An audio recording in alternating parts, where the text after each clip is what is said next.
বন্ধুরা, আজকে আমি নিয়ে চলে এসেছি পাকা কাঁঠাল দিয়ে দারুণ সুন্দর এবং দারুণ টেস্টি একটি কাঁঠালের পিঠার রেসিপি। অনেকেই আছেন যে কাঁঠাল খেতে মোটেই পছন্দ করে না, তবে এভাবে কিন্তু কাঁঠালের পিঠে তৈরি করে একবার খেলে তারা কিন্তু বারবারই খেতে চাইবে।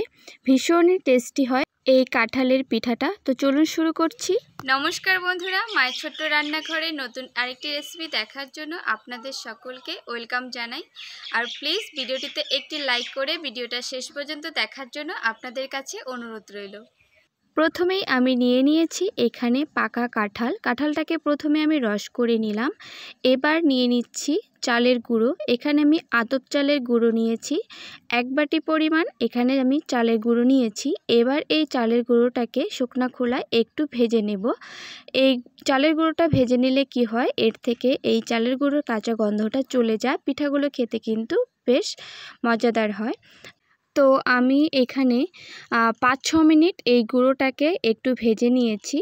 তারপর একটু ঠান্ডা করে এর মধ্যে দিয়ে দিলাম আমি আটা। তারপর এখানে আমি দিয়েছি চিনি। আমি এখানে 2 চামচ পরিমাণ চিনি দিয়েছি আর ছোট চামচের 1 চামচ লবণ দিয়েছি। কাঁঠালের মিষ্টিটা অনুযায়ী আপনাদের কিন্তু চিনিটা দিতে হবে। আর এখানে আমি যে কাঁঠালের রসটা করে রেখেছি, এই রসটা দিয়েই কিন্তু আমি এই ডোটা মেখে নেব।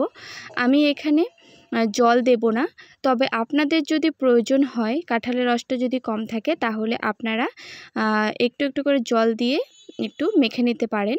তবে এখানে আমার জলের একটুকুও প্রয়োজন পড়েনি। আমি কাঁঠালের রসটা দিয়ে কিন্তু এই ডোটা মেখে নিয়েছি। তো দেখুন, আমি একটা সফট ডো তৈরি করে নিয়েছি।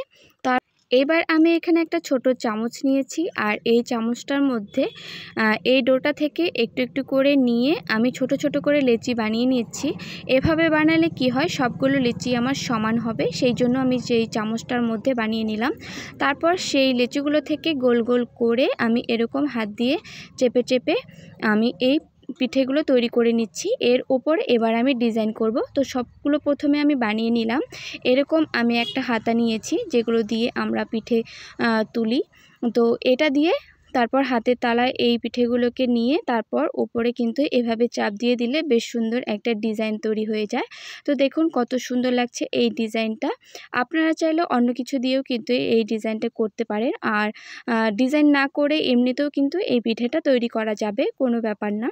তো এভাবে করলে কি দেখতে সুন্দর লাগে, সেই জন্য আমি এই ডিজাইনগুলো করে নিলাম। তো দেখুন কতটা সুন্দর লাগছে। আপনাদের কাছে কেমন লেগেছে অবশ্যই কমেন্ট করে জানাবেন। এবার আমি ফ্রাইং প্যানে তেল বসিয়ে দিয়েছি। তেলটা গরম হয়ে গেছে। এবার এই পিঠেগুলোকে দিয়ে আমি এক এক করে সব ভেজে নেব। মিডিয়াম টু লোয়ে আমি এই পিঠেগুলো ভাজছি। তো দেখুন, পিঠেগুলো দেওয়ার সাথে সাথে কিন্তু কত সুন্দর ফুলে উঠছে। এইভাবেই উল্টে পাল্টে আমি সব পিঠেগুলোকে লাল লাল করে ভেজে নেব।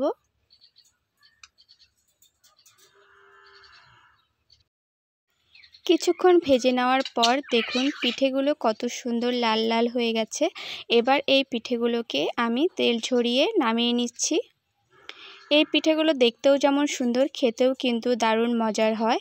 অনেকে আছে যারা কাঁঠাল খেতে মোটেই পছন্দ করে না, তো তারা কিন্তু এইভাবে এই পিঠেটা একবার হলেও বানিয়ে খেয়ে দেখবেন, বারবারই কিন্তু খেতে চাইবেন।